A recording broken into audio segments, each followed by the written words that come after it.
Can you hear this music? Yes?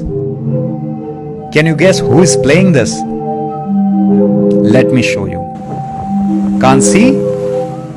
But there it is. Who is playing?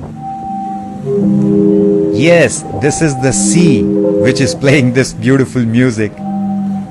Don't believe it, but it is the truth. This is an sea organ that is located in Zadar, Croatia.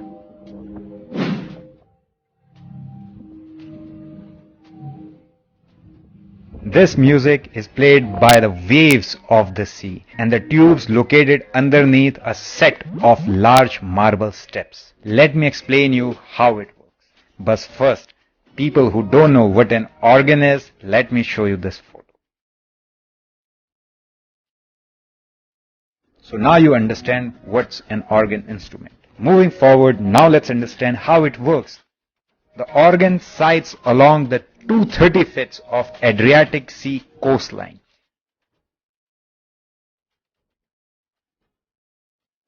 Each step contains 5 pipes that are installed into the cement and produces completely different chord.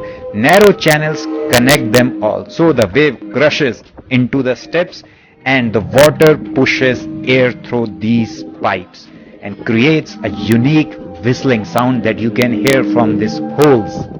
Most interesting part, since no wave is ever the same, those particular notes may never be heard in the same sequence again. So which you heard was the first and the last time. Nature is amazing. It's just beautiful. That's why I love Ayurveda. I love natural therapies because I have seen so tremendous results of it. Love nature. Try to consume minimum resources of the earth and nature is gonna amaze you.